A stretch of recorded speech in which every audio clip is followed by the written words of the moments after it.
ആദിവാസി ഗോത്ര സമൂഹം നിർമ്മിക്കുന്ന കണ്ണാടിപ്പായയ്ക്ക് ഭൗമസൂചിക പദവി ലഭിച്ചു. തലമുറകൾ കൈമാറിക്കിട്ടിയ കരവിരുത് പുതുതലമുറയ്ക്ക് പകരുകയാണ് അടിമാലി 5-ാം മൈൽ കുടിയിലെ 80 വയസ്സുള്ള കുമാരി അമ്മയും പഴയ തലമുറയും.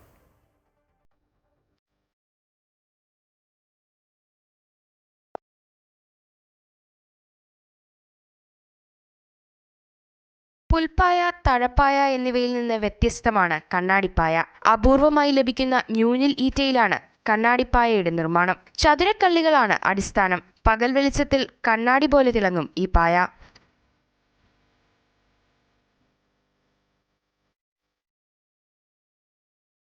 നൂറ്റാണ്ടുകളുടെ പഴക്കമുണ്ട് കണ്ണാടിപ്പായ നിർമ്മാണത്തിന്.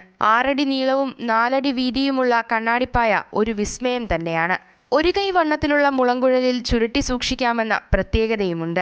നെയ്യാൻ 1 മാസത്തോളം സമയമെടുക്കും. വളരെ ചുരുക്കം പേർക്കറിയാവുന്ന കരവിരുത്. അടിമാലി 5-ാം മൈൽ കുടിയിലെ 80 വയസ്സുള്ള കുമാരിയമ്മ വളരെ കാലമായി തന്റെ വിരലുകൾ കൊണ്ട് കണ്ണാടിപ്പായ നെയ്യുന്നു. ഇതാണ് കണ്ണാടിപ്പായ. ഇത് നെയ്ത് അടക്കണം. ഇത്രയും പൊഴി വെച്ച് നമ്മൾ ചെറുതായിട്ട് കീറിനേണിഞ്ഞ് ഒരു 8 ദിവസമെങ്കിലും പിടിക്കും. അല്ലാതെ ഇത് പണി തീരത്തില്ല. ഇത് വീതി അളക്കും. ഒരു വെഡല്ലേ നമ്മൾ വെഡ്, അത്രയും വീതിക്ക് ഞങ്ങൾ ഇതെടുത്ത് നെയ്ത് തരും. 8-9 ദിവസമെങ്കിലും പിടിക്കും. പണ്ടുകാലത്ത് രാജാക്കന്മാർക്ക് കാണിക്കയായും കണ്ണാടിപ്പായ നൽകിയിരുന്നു. വലിയ പായയ്ക്ക് 30,000 രൂപ വരെ വിലയുണ്ട്. ഭൗമസൂചിക പദവി ലഭിച്ചതോടെ കണ്ണാടിപ്പായയുടെ പെരുമയേറുമെന്ന പ്രതീക്ഷയിലാണ് ഇടുക്കിയിലെ ആദിവാസി സമൂഹം.